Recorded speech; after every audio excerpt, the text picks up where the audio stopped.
திருச்சிற்றம்பலம். திருச்சிற்றம்பலம். குருவே சரணம். குருவே சரணம். நம சிவாய். நம சிவாய். நம சிவாய். ನಮಃ ಶಿವಾಯ. ನಮ ಶಿವಾಯ. ನಮಃ ಶಿವಾಯ. ಏನು ವಿಶೇಷ ಎಲ್ಲ ಹೇಳು. ಎಲ್ಲಿಂದ ಬಂದದ್ದು? ನಾವು ಧಾರವಾಡದಿಂದ ಬಂದಿದ್ದು ಗುರುಗಳೇ. ಧಾರವಾಡ. ಹೌದು. ಏನ್ ಬಂದ್ರಿ ಇಷ್ಟು ದೂರ? ಇಷ್ಟು ದೂರ ನಿಮ್ಗೆ ಭೇಟಿ ಆಗ್ಬೇಕಂತ ಬಂದಿವಿ ಗುರುಗಳೇ. ನಿಮ್ಗೆ ಭೇಟಿಯಾಗಿ ಸತ್ಯ ಏನಂತೇಳಿ ನಿಮ್ ಕಡೆಯಿಂದ ತಿಳ್ಕೊಂಡು ನಾವ್ ಇಲ್ಲಿವರೆಗೆ ಮೋಸ ಹೋಗಿದ್ವಿ, ಅದು ಬೇರೆದವ್ರಿಗೆ ಆಗ್ಬಾರ್ದು ಅಂತೇಳಿ ನಿಮ್ಮಿಂದ ಜನರಿಗೆ ತಲುಪ್ಲಿ, ಅದರಿಂದ ಅಟ್ಲೀಸ್ಟ್ ಅದು ಉದ್ಧಾರ ಆದ್ರೂ ಆಗತ್ತಂತ ನಾವು ಅಟ್ಲೀಸ್ಟ್ ಪುಣ್ಯನೂ ಬರುತ್ತೆ ಗುರುಗಳೇ ನೀವು ಹೇಳಿದಂಗೆ. ತುಂಬಾ ಸಂತೋಷ. ಧಾರವಾಡದಿಂದ ಇಷ್ಟು ದೂರ ಬಂದು ಇಂಥ ವಿಚಾರವನ್ನು ಕೇಳ್ತೀರಿ ಅಂತ ಹೇಳಿದ್ರೆ ನಿಮ್ಮ ಹೃದಯದೊಳಗೆ ಎಲ್ಲೋ ಒಂದು ಕಡೆ ನನಗೆ ಸ್ಥಾನ ಇದೆ ಅಂತೇಳಿ ಅರ್ಥ ಅಲ್ವಾ? ಹೌದು. ಇಲ್ಲಿ ಇರುವ ವಿಚಾರ ಏನು ಅಂತ ಹೇಳಿದ್ರೆ, ಪ್ರಪಂಚವನ್ನು ತಿದ್ದಲಿಕ್ಕೆ ಆಗುದಿಲ್ಲ. ಇಲ್ಲಿ ಯಾರನ್ನು ತಿದ್ದಲಿಕ್ಕೆ ಆಗುದಿಲ್ಲ. ಅವರವರು ಪರಿವರ್ತನೆ ಆದ್ರೆ ಎಲ್ಲವೂ ಪರಿವರ್ತನೆ.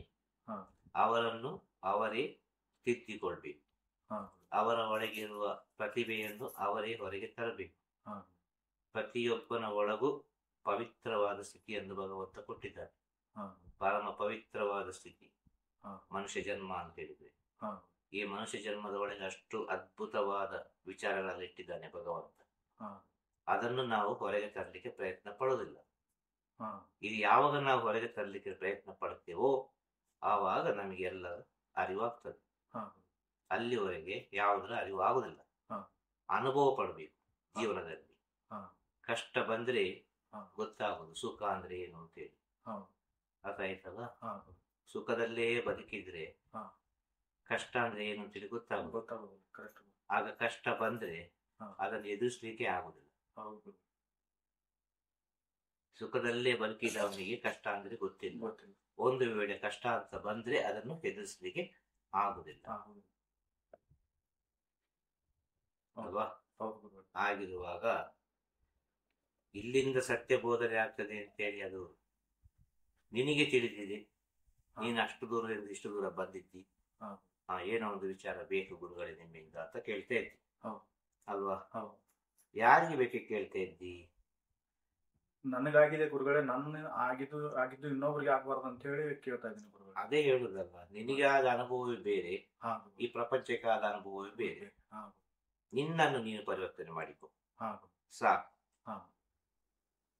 ನಿನ್ನ ಆತ್ಮಸಾಕ್ಷಿಗೆ ಸರಿಯಾಗಿ ಜೀವನ ಮಾಡು. ನಿನ್ನ ಆತ್ಮ ತೃಪ್ತಿಗೆ ಸರಿಯಾಗಿ ಜೀವನ ಮಾಡು. ನಿನ್ನ ಮನಸ್ಸಾಕ್ಷಿಗೆ ಸರಿಯಾಗಿ ಜೀವನ ಮಾಡು. ನೀನಿಡು ಒಂದೊಂದು ಹೆಜ್ಜೆಯಲ್ಲಿಯೂ ಭಗವಂತ ನೆನೆಸಿಕೊಂಡು ಹೆಜ್ಜೆ ಇಡು. ಒಂದೊಂದು ಹೆಜ್ಜೆಯಲ್ಲಿ ಭಗವಂತ ಇದ್ದಾನೆ ಅಂತ ಖಂಡಿತವಾಗಿಯೂ ಕಷ್ಟಪಟ್ಟು ಒಂದೊಂದು ಹೆಜ್ಜೆ ಇಡುವಾಗ ಭಗವಂತನ ಹಾದಿಯಿಂದ ಅಷ್ಟು ಕಷ್ಟ ಉಂಟು. ಅಷ್ಟು ಕಷ್ಟಪಟ್ಟು ಒಂದೊಂದು ಹೆಜ್ಜೆ ಇಡುವಾಗ, ಆ ಹಾದಿಯಲ್ಲಿ ಹೋಗುವಾಗ ಇಷ್ಟಪಟ್ಟು ಹೋಗು, ಕಷ್ಟಪಟ್ಟು ಹೋಗ್ಬೇಡ. ಈ ಜೀವನವನ್ನು ಕಷ್ಟಪಟ್ಟು ತಕೊಂಡು ಹೋಗ್ಬೇಡ. ಇಷ್ಟು ದಿನ ಮೋಸ ಹೋಯ್ತು, ಹಾಗೆ ಆಯ್ತು, ಹೀಗೆ ಆಯ್ತು ಅಂತೇಳಿ ನಿನಗೆ ಸತ್ಯದ ಅರಿವಾಯ್ತು ಅಂತೇಳಿ ಎಲ್ಲರಿಗೆ ಸತ್ಯದ ಅರಿವಾಗಬೇಕಾಗಿಲ್ಲ. ನೀನು ಇಷ್ಟು ದೂರ ಬಂದಿದ್ದಿ ಅಂತೇಳಿ ಎಲ್ಲರೂ ಬರ್ಬೇಕಾಗಿಲ್ಲ. ಎಲ್ಲರಿಗೂ ಗೊತ್ತಾಗುದಿಲ್ಲಲ್ಲ. ಆಗ ನಾವು ಹೇಗೆ ಸತ್ಯ ಹೇಳಲಿಕ್ಕೆ ಸಾಧ್ಯ? ನಾವು ನಿನಗೆ ಏನು ಬೇಕು ಅದನ್ನ ಹೇಳಲಿಕ್ಕೆ ಸಾಧ್ಯ. ನಿನಗೆ ಹಸಿವೆ ಆದ್ರೆ ನಿನಗೆ ಊಟ ಕೊಡ್ಬೋದು ಅಲ್ವಾ? ಹೊಟ್ಟೆ ತುಂಬಿದವನಿಗೆ ಊಟ ಕೊಡ್ಲಿಕ್ಕೆ ಆಗ್ತದ? ಊಟ ಕೊಟ್ಟು ಊಟ ಮಾಡ್ತಾರ? ಮಾಡೋದಿಲ್ಲ. 1000 ಕೊರತೆ ಹೇಳ್ತಾರೆ ಅದರಲ್ಲಿ. ಅದು ಸರಿ ಇಲ್ಲ, ಇದು ಸರಿ ಇಲ್ಲ, ಅದು ಹಾಗೆ ಇದು ಹೀಗೆ ಅಂತೇಳಿ. ಒಳ್ಳೆ ಹಸಿವಾದವನಿಗೆ ಊಟ ಕೊಟ್ಟರೆ ಏನು ಹೇಳುದಿಲ್ಲ, ಒಳ್ಳೆ ಮಿಕ್ಸ್ ಮಾಡಿ ಊಟ ಮಾಡಿ ತೃಪ್ತಿ ಆಯ್ತು, ಸಂತೋಷ ಆಯ್ತು ಅಂತೇಳಿ ಹೋಗ್ತಾನೆ ಮುಂದೆ. ಅದು ಪುಣ್ಯ. ಅಂಥವ್ರಿಗೆ ಏನಾದ್ರೂ ಕೊಟ್ರೆ ಈ ಜ್ಞಾನೋಪದೇಶ ಎಂಬ ವಿಚಾರ ಪುಣ್ಯದ ದಾರಿಯಲ್ಲಿ ಹೋಗ್ಬೋದು. ನಾನು ಅಂತ ಹೇಳುವ ವ್ಯಕ್ತಿಗಳು ಈ ಜ್ಞಾನೋಪದೇಶವನ್ನು ಜ್ಞಾನೋಪದೇಶ ಅಂತ ತಗೊಳ್ಳೋದಿಲ್ಲ. ಅರ್ಥ ಹೇಳುದು, ಪ್ರತಿಯೊಬ್ಬನ ಒಳಗೆ ನಾನು ಅಂತ ಇರುವ ಕಾರಣ ಈ ಪ್ರಪಂಚದಲ್ಲಿ ಇನ್ನೊಬ್ಬರು ಹೇಳಿದ ವಿಚಾರವನ್ನು ಇನ್ನೊಬ್ಬರು ತಗೊಳ್ಳಿಕ್ಕೆ ಸಾಧ್ಯ ಆಗುದಿಲ್ಲ. ಅರ್ಥ ಆಯ್ತಾ? ಒಂದು ವಿಚಾರ, ಒಬ್ಬರು ಹೇಳಿದ ವಿಚಾರವನ್ನು ಇನ್ನೊಬ್ಬರು ಸ್ವೀಕರಿಸ್ತಾರೆ ಅಂತ ಹೇಳಿದರೆ ಅವರ ಒಳಗಿನ ಅನುಭವ ಅವರು ಹೇಳುವ ವಿಚಾರ ಎರಡು ಒಂದಾಗಿರ್ತದೆ. ಒಬ್ಬರ ವಿಚಾರವನ್ನು ಇನ್ನೊಬ್ಬರು ಕೇಳ್ತಾರೆ ಅಂತ ಹೇಳಿದರೆ ಅವರ ಜೀವನದಲ್ಲಿ ಆದ ಅನುಭವ ಇವರು ಹೇಳುವಾಗ ಅದು ಒಂದೇ ರೀತಿಯಾದ ಒಂದು ಸಂಬಂಧವನ್ನು ಬೆಸೆತದೆ. ಆಗ ಏನಾಗ್ತದೆ, ಅವರು ಹೇಳಿದನ್ನು ಕೇಳುವ ಅಂತ ಆಗ್ತದೆ. ಕಾರಣ ಏನು, ನಮ್ಮ ಬುದ್ಧಿಯಲ್ಲಿ ಶರಣಾಗ್ತದೆ. ಹೌದಲ್ವಾ, ಇದು ಸತ್ಯ ಅಲ್ವಾ, ಇದು ಹೇಳುದೇ ಸತ್ಯ, ಇದು ಹೇಳುದೇ ಅಲ್ಟಿಮೇಟ್ ಆದ ವಿಚಾರ, ಇಂತ ಮುಂದೆ ಏನಿಲ್ಲ ಎಂಬ ವಿಚಾರ ನಮ್ಮ ಒಳಗೆ ಸಿಗುವಾಗ ಅಲ್ಲಿಗೆ ಅದು ನಿಲ್ತದೆ. ಇನ್ನೊಂದು ವಿಧದಲ್ಲಿ ಹೇಳುವುದಾದ್ರೆ ನಿಮ್ಮ ಆತ್ಮ ಆ ಆತ್ಮಕ್ಕೆ ಶರಣಾಗ್ತದೆ. ಆತ್ಮಕ್ಕೆ ಶರಣಾಗುವಾಗ ಅದು ಗುರು ಅಂತ ಸ್ವೀಕಾರ ಮಾಡ್ತದೆ. ನಿಮ್ಮ ಒಂದು ಬುದ್ಧಿ, ಲೌಕಿಕ ಜೀವನದಲ್ಲಿ ಹೇಳಿದರೆ ಬುದ್ಧಿ ಯಾವಾಗ ಒಬ್ಬನ ಬುದ್ಧಿ ಒಬ್ಬನಿಗೆ ಶರಣಾಗ್ತದೆ ಆವಾಗ ಅವ ಗುರು ಅಂತ ಸ್ವೀಕಾರ ಮಾಡ್ತಾನೆ. ಇನ್ನು ಜ್ಞಾನ ಮಾರ್ಗದಲ್ಲಿ ಹೇಳಿದರೆ, ಈ ಆಧ್ಯಾತ್ಮಿಕ ಅಂತ ಹೇಳಿದಾದ್ರೆ ನಿಮ್ಮ ಆತ್ಮ ಎಲ್ಲಿ ಶರಣಾಗ್ತದೋ ಅಲ್ಲಿ ನಿಮ್ಮ ಗುರು ನಿಮ್ಮ ಕಣ್ಣಿಗೆ ಕಾಣ್ತಾರೆ. ಆ ಗುರು ನಿಮ್ಮ ಕಣ್ಣಿಗೆ ಕಂಡ್ರೆ ನಿಮಗೆ ಸತ್ಯದ ಅರಿವಾಯಿತು ಅಂತ ಅರ್ಥ. ಅದು ನಿಮ್ಮ ನಿಮ್ಮ ಅಂತರಾತ್ಮದ ಗುರು. ಈ ಸತ್ಯವನ್ನು ಪ್ರಪಂಚಕ್ಕೆ ಬೋಧನೆ ಮಾಡ್ಲಿಕ್ಕೆ ಆಗುದಿಲ್ಲ. ಸತ್ಯವನ್ನು ಪ್ರಪಂಚಕ್ಕೆ ಬೋಧನೆ ಮಾಡಿದ್ರೆ ಪ್ರಪಂಚದಲ್ಲಿ ಇಷ್ಟು ಅನ್ಯಾಯ ನಡೀಲಿಕ್ಕೆ ಸಾಧ್ಯ ಇಲ್ಲ. ಎಷ್ಟೋ ಮಹಾ ಜ್ಞಾನಿಗಳು ಬಂದು ಹೋಗಿದ್ದಾರೆ ಈ ಪ್ರಪಂಚದಲ್ಲಿ. ಎಲ್ಲರೂ ಸತ್ಯವನ್ನೇ ಸಾರಿದ್ದಾರೆ. ಸತ್ಯ ಎಂಬುದು ಯಾವಾಗ ಗೊತ್ತಾಗುದು ಗೊತ್ತಾ, ಕಾಲ ಕಳೆದು ಹೋದ ನಂತರ ಗೊತ್ತಾಗುದು. ನಾನು ತಪ್ಪು ಮಾಡಿಬಿಟ್ಟೆ, ನಾನು ತಪ್ಪು ಮಾಡಿಬಿಟ್ಟೆ. ತಪ್ಪು ಮಾಡೋ ಮುಂಚೆ ಗೊತ್ತಾಗುದು. ಒಂದು ವೇಳೆ ತಪ್ಪು ಆಗ್ತದೆ ಅಂತೇಳಿ ಗೊತ್ತಿದ್ರು ಕೂಡ ಆಮೇಲೆ ನೋಡಿಕೊಳ್ಳುವ. ಆ ಸಮಯ, ಆ ಕ್ಷಣ, ಆ ಟೈಮ್ ಎಲ್ಲವನ್ನು ಹೇಳಿಕೊಡ್ತದೆ. ಒಳ್ಳೆದನ್ನು ಹೇಳಿಕೊಡ್ತದೆ, ಕೆಟ್ಟದನ್ನು ಹೇಳಿಕೊಡ್ತದೆ. ಇಲ್ಲಿ ಒಳ್ಳೆದು ಕೆಟ್ಟದು ಎಂಬುದು ಹೇಳಿಕೊಡುದು ಕಾಲ.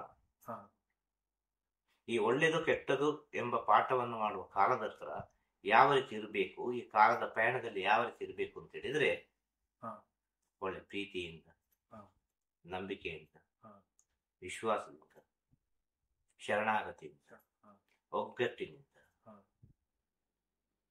ಇಂಥ ರೀತಿಯಲ್ಲಿ ನಮ್ಮ ಸದ್ಗುಣಗಳನ್ನು ಹೆಚ್ಚಿಸಿ ಕೊನೆಗೆ ಶರಣಾಗತಿ ಎಂಬ ವಿಚಾರಕ್ಕೆ ಬಂದು ತಲುಪಿ ನಮ್ಮ ಪಯಣವನ್ನು ಮಾಡುವಾಗ ನಮ್ಮ ಜೀವನದಲ್ಲಿ ಒಂದು ಭಗವಂತನ ಸ್ವರೂಪವಾದಂತ ಒಂದು ಮಹಾಗುರು, ಮಹಾ ಚೈತನ್ಯ ನಮ್ಮ ಕಣ್ಣಿಗೆ ಕಾಣಿಸಿಕೊಳ್ತದೆ.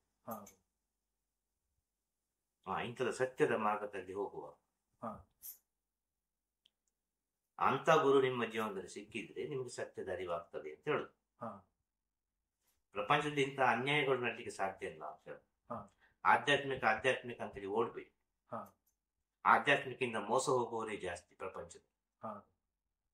ಇದೆಲ್ಲ ನಿನ್ನ ಮನಸ್ಸಿನ ಒಳಗಿರುವ ವಿಚಾರ. ಆಧ್ಯಾತ್ಮಿಕ ಅಂತ ಓಡ್ಬೇಡಿ. ನೀವಿರುವ ಸ್ಥಳವೇ ಆಧ್ಯಾತ್ಮಿಕ. ಪ್ರತಿಯೊಂದು ವಿಚಾರವೂ ಆಧ್ಯಾತ್ಮಿಕ. ನೀವು ಮಾಡುವ ಪ್ರತಿಯೊಂದು ಕೆಲಸವು ಪವಿತ್ರವಾಗಿದ್ರೆ ಎಲ್ಲವೂ ಆಧ್ಯಾತ್ಮಿಕವೇ. ನೀವು ಮಾತನಾಡುವ ವಿಚಾರಗಳು ಶುದ್ಧವಾಗಿದ್ದ ಪಕ್ಷದಲ್ಲಿ ಅದು ಆಧ್ಯಾತ್ಮಿಕವೇ. ನೀವು ಮಾಡುವ ಕೆಲಸ ಶುದ್ಧವಾದ ಪಕ್ಷದಲ್ಲಿ ಅದು ಆಧ್ಯಾತ್ಮಿಕವೇ. ನಿಮ್ಮ ಮನಸ್ಸು ಶುದ್ಧದಿಂದ ಏನನ್ನ ಮಾಡ್ತದೆ ಅದು ಎಲ್ಲವೂ ಭಗವಂತನ ಹತ್ರ ಹೋಗಿ ಸೇರ್ತದೆ ಎಂಬ ಸತ್ಯವನ್ನು ತಿಳಿಯಿರಿ. ನಿಮಗೆ ಒಂದು ಕರ್ಮವನ್ನು ಕೊಟ್ಟಿದ್ದಾರೆ.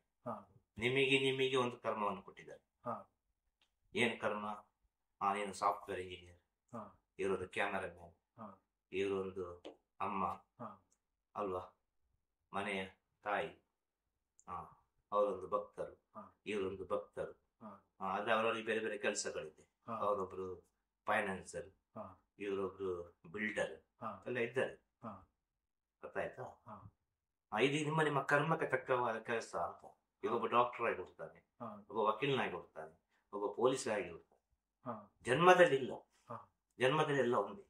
ಬೆಳೀತಾ ಎಲ್ಲ ಚೇಂಜ್ ಆಗ್ತದೆ. ಚೇಂಜ್ ಆಗೋದು ಏನ, ಕರ್ಮ ತಕೊಂಡು ಹೋಗ್ತದೆ. ಯಾವುದೋ ಒಂದು ರೀತಿಯಲ್ಲಿ ತಕೊಂಡು ಹೋಗ್ತದೆ. ಯಾವುದೋ ಒಂದು ಕಾಲದಲ್ಲಿ ಸೈನಿಕನಾಗಿದ್ದು ಒಂದು ಹೋರಾಟ ಮಾಡುತ್ತಾ ಇದ್ದವನು ಯಾವುದೋ ಒಂದು ರೀತಿಯಲ್ಲಿ ಆಸೆ ಮುಗಿದ ಪಕ್ಷದಲ್ಲಿ ಈಗಿನ ಪ್ರೆಸೆಂಟ್ ಸಿಚುವೇಶನ್ ನಲ್ಲಿ ಒಂದು ಪೊಲೀಸ್ ಆಗಿ, ರಕ್ಷಣಾ ಅಧಿಕಾರಿಯಾಗಿ, ಎಲ್ಲರನ್ನು ಕಾಪಾಡುವವನಾಗಿ ಈ ಪ್ರಪಂಚದಲ್ಲಿ ಹುಟ್ಟಿದ್ದಾನೆ. ಇದು ವ್ಯತ್ಯಾಸಗಳಾಗುವುದು. ಅರ್ಥ ಆಯ್ತಲ್ವ? ಜನ್ಮಗಳು ಪರಿವರ್ತನೆ ಆಗುವಾಗ ಎಲ್ಲವೂ ಪರಿವರ್ತನೆ ಆಗ್ತದೆ. ಹಾಗೆ ಒಂದು ಜನ್ಮದಲ್ಲಿ ನಿಮಗೆ ಗುರು ಅಂತ ಇದ್ರೆ ಹಾ. ಆ ತನ್ನಿಂದ ತಾನಾಗಿ ಸಿಗ್ತದೆ. ಹಾ. ಆ ಗುರುವಿನ ಸಾಲವನ್ನು ಮುಗಿಸ್ಬೇಕು ಅಂತೇಳಿ ಯಾವುದೋ ಒಂದು ರೀತಿಯಲ್ಲಿ ಬರ್ಬೇಕು. ಹಾ. ಇನ್ನೊಂದು ಹಾ. ಎಷ್ಟೋ ವಿಷಯ ಮಾತಾಡೋದು ಬಿಟ್ಟು ಹೋಗಿರ್ಬೋದು. ಹಾ. ಅದು ಹೇಗೆ ಬರ್ತದೆ ಹಾಗೆ ಹೋಗ್ತದೆ. ಹಾ. ಅದು ನೀವು ಅರ್ಥ ಮಾಡಿಬೋದು. ಹಾ. ಅರ್ಥ ಆಯ್ತಾ? ಹಾ. ಬಿಟ್ಟು ಹೋದ್ದನ್ನು ಪುನಃ ಕೇಳಲಿಕ್ಕೆ ತಿಳಿದಿರ್ಬೇಕು ಹಾ. ಎಲ್ಲಿ ಬಿಟ್ಟಿದ್ದಾರೆ ಅಂತ, ಹಾ. ಅಲ್ವಾ? ಹಾ. ಹಾಗೆ ಯಾವಾಗ ನಿಮ್ಮ ಸತ್ಯದ ಮಾರ್ಗ ನಿಮಗೆ ಬೇಕು ಅಂತ ಅನಿಸ್ತದೋ, ಹಾ. ಯಾವಾಗ ನೀವು ಒಳ್ಳೆ ದಾರಿಯಿಂದ ಹೋಗ್ಲಿಕ್ಕೆ ಪ್ರಯತ್ನ ಪಡ್ತಿರೋ, ಹಾ. ಆವಾಗ ತನ್ನಿಂದ ತಾನಾಗಿ ಹಾ. ನಿಮಗೆ ಒಳ್ಳೆ ದಾರಿ ಸಿಗ್ತದೆ, ಸತ್ಯದ ಮಾರ್ಗವೂ ಸಿಗ್ತದೆ. ಹಾ. ಆ ದಾರಿ ಹೋಗ್ತಾ ಹೋಗ್ತಾ ಹೋಗ್ತಾ ಸತ್ಯ ತಿಳಿಬಹುದು. ಹಾ. ಅರ್ಥಾಗ್ತಿರೋದು? ಹಾ. ಹಾಗೆಯೇ ಹಾ. ಈಗ ಹೇಳಿದರು ಒಂದು ಡಾಕ್ಟರ್, ಪೊಲೀಸ್, ವಕೀಲು ಅಂತೇಳಿ ಹಾ. ಯಾವ ಕಾರಣಕ್ಕೆ ಬೇಕಾಗಿ ಹೇಳಿದರು? ಯಾವ ಕಾರಣಕ್ಕೆ ಬೇಕಾಗಿ ಹೇಳಿದ್ದು? ಅವರವರ ಕರ್ಮಕ್ಕೆ ತಕ್ಕಂತೆ ಅವರವರ ಸ್ಥಿತಿಗತಿಗಳು, ಅಲ್ವಾ? ಹೌದು. ಈಗ ಡಾಕ್ಟರ್ ಆದವನು ಒಬ್ಬರ ಹತ್ರ ಮಾತಾಡುವಾಗ ಸೈಂಟಿಫಿಕ್ ಆಗಿ ಮಾತಾಡ್ತಾನೆ, ಹಾ. ಅಲ್ವಾ? ಹೌದು. ಒಬ್ಬ ಪೊಲೀಸ್ ಆದವನು ಒಬ್ಬರ ಹತ್ರ ಮಾತಾಡುವಾಗ ಎಲ್ಲಾ ವಿಚಾರವನ್ನು ಆಲೋಚನೆ ಮಾಡಿ ಮಾತಾಡ್ತಾನೆ, ಹಾ. ಅಲ್ವಾ? ಹೌದು. ಒಂದು ವಕೀಲ ಆದವನೊಬ್ಬರ ಹತ್ರ ಮಾತಾಡುವಾಗ ಆ ಕಾನೂನು ರೀತಿಯಲ್ಲಿಯೇ ಮಾತಾಡ್ತಾನೆ, ಹೌದು. ಅಲ್ವಾ? ಹೌದು. ಒಬ್ಬ ಆಟೋ ಓಡಿಸುವವನು ಒಬ್ಬರ ಹತ್ರ ಮಾತಾಡುವಾಗ ಹಾ. ಅವನ ಶೈಲಿಯಲ್ಲಿ ಮಾತಾಡ್ತಾನೆ. ಹಾ. ಒಬ್ಬ ಗಾರೆ ಕೆಲಸದವನು ಒಬ್ಬರ ಹತ್ರ ಮಾತಾಡುವಾಗ ಅವನ ಶೈಲಿಯಲ್ಲಿಯೇ ಮಾತಾಡ್ತಾನೆ. ಒಬ್ಬ ಆಫೀಸರ್ ಅವನ ಒಬ್ಬರ ಹತ್ರ ಮಾತಾಡುವಾಗ ಅವನ ಶೈಲಿಯಲ್ಲಿಯೇ ಮಾತಾಡ್ತಾನೆ, ಅಲ್ವಾ? ಹೌದು. ಇದು ಅವರ ಕರ್ಮಕ್ಕೆ ತಕ್ಕಂತ ಮಾತು. ಹೌದು. ಅದೇ ರೀತಿ ಒಂದು ಗುರು, ಒಂದು ಜ್ಞಾನಿ ಆದವನು, ಒಂದು ಯೋಗಿ ಆದವನು, ಒಂದು ಜ್ಞಾನ ಮಾರ್ಗದಲ್ಲಿ ಹೋಗುವವನು ಪ್ರತಿಯೊಬ್ಬರಲ್ಲಿರುವ ಜ್ಞಾನವನ್ನು ತಿಳಿದುಕೊಳ್ತಾ ಇರ್ತಾನೆ. ಅವನ ಜ್ಞಾನದ ಸ್ಥಿತಿಯಲ್ಲಿಯೇ ಮಾತಾಡ್ತಾನೆ. ಹಾ. ಅರ್ಥಾಗ್ತದಾ? ಹಾ. ಆಪೋಸಿಟ್ ಇದ್ದವನು ಹೇಗೆ ಇದ್ರೂ ಕೂಡ, ಯಾವ ರೀತಿ ಇದ್ರೂ ಕೂಡ ಅದನ್ನು ಪವಿತ್ರ ರೀತಿಯಲ್ಲಿ ಸ್ವೀಕರಿಸಿ ಜ್ಞಾನವಾಗಿ ಪರಿವರ್ತನೆಗೊಳಿಸಿ ಅದೇ ಸ್ಥಿತಿಯಲ್ಲಿ ಮಾತಾಡ್ತಾನೆ. ಹಾ. ಇಷ್ಟೇ ವ್ಯತ್ಯಾಸ. ಈ ಕರ್ಮ ಉಂಟಲ್ವ, ಅವರವರ ಕರ್ಮದಲ್ಲಿ ಹಾ. ಅವರವರು ಸತ್ಯವನ್ನು ಕಂಡುಕೊಳ್ಳುತ್ತಾರೆ. ಹಾ. ಇದೇ ದೊಡ್ಡ ಆಧ್ಯಾತ್ಮಿಕ. ಹಾ. ನಿಮಗೆ ಏನಾಗಬೇಕು ಅಷ್ಟು ವಿಚಾರ ಭಗವಂತ ಕೊಟ್ಟ ಆಗಿದೆ. ಹಾ. ಇನ್ನೇನು ಹುಡುಕ್ಲಿಕ್ಕೆ ಏನಿಲ್ಲ. ನೀವು ಹಾ. ಎಲ್ಲಿ ಮೋಸ ಹೋಗ್ಬೇಕು ಅಂತಿತ್ತು ಅದು ಒಳ್ಳೇದಕ್ಕೆ ಮೋಸ ಹೋಯ್ತು ಅಂತ ತಿಳ್ಕೊಳ್ಳಿ. ಹಾ. ಮೋಸ ಹೋಗ್ಬೇಕು ಸತ್ಯ ಗೊತ್ತಾಯ್ತು ಅಂತ ತಿಳ್ಕೊಳ್ಳಿ. ಹಾ. ಪ್ರತಿಯೊಂದು ವಿಚಾರವು ಜೀವನದಲ್ಲಿ ನಡೆದ ಪಾಠ ಅಂತ ತಿಳ್ಕೊಳ್ಳಿ. ಹಾ. ಪ್ರತಿಯೊಂದು ವಿಚಾರವು ಜೀವನದಲ್ಲಿ ನಡೆದ ಪರೀಕ್ಷೆ ಅಂತ ತಿಳ್ಕೊಳ್ಳಿ. ಹಾ. ಮುಂದೆ ಹೋಗುವ ಎಲ್ಲಾ ಸ್ಥಿತಿಗಳು ಒಳ್ಳೇದೇ ಆಗ್ತದಲ್ವಾ? ಹಾ. ನಿಮಗೆ ಅರಿವು ಬಂತಲ್ಲ, ಅರಿವು ಬಂತು. ಯಾರು ಹೇಳ್ಬೇಕಾಗಿಲ್ಲ ಅಲ್ಲ. ಹೌದು. ಯಾರು ಹೇಳಿ ಕೇಳಿ ತಿಳಿಯೋದಕ್ಕಿಂತಲೂ ತಾನು ಖುದ್ದಾಗಿ ಮೋಸ ಹೋಗಿ ತಿಳಿಯುವುದಕ್ಕೂ ವ್ಯತ್ಯಾಸ ಉಂಟಲ್ಲ. ವ್ಯತ್ಯಾಸ ಉಂಟು. ಅದು ನಿಮ್ಮನ್ನೇ ನೀವು ಅರ್ಥ ಮಾಡಿಕೊಳ್ಳಿ. ಈ ಕ್ಷಣ ನಿಮ್ಮದಂತೂ ಜೀವನ ಮಾಡಿ, ಹಾ. ಸಂತೋಷವಾಗಿ ಜೀವನ ಮಾಡಿ. ಹಾ. ಇಲ್ಲಿ ಯಾವುದನ್ನು ಚೇಂಜ್ ಮಾಡ್ಲಿಕ್ಕೆ ಆಗುದಿಲ್ಲ ಎಂಬ ಸತ್ಯವನ್ನು ತಿಳಿಯಿರಿ. ಹಾ. ಖುಷಿ ಖುಷಿಯಾಗಿ ಸಂತೋಷವಾಗಿ ಪರಮಾನಂದ ಸ್ಥಿತಿಯಲ್ಲಿ ಹಾ. ಜೀವನ ಮಾಡಲಿಕ್ಕೆ ಕಲಿಯಿರಿ. ಹಾ. ಇದ್ದದಲ್ಲಿ ಸಂತೋಷವಾಗಿರಿ. ಇಷ್ಟೇ ವಿಷಯ. ಹಾ. ಯಾವ ಕ್ಷಣದಲ್ಲಿ ಏನಾಗ್ತದೆ ಅಂತ ಹೇಳಿಕ್ ಸಾಧ್ಯ ಇಲ್ಲ. ಹಾ. ಭಗವಂತನಿಗೂ ಕಾಪಾಡ್ಲಿಕ್ಕೆ ಆಗುದಿಲ್ಲ. ಹಾ.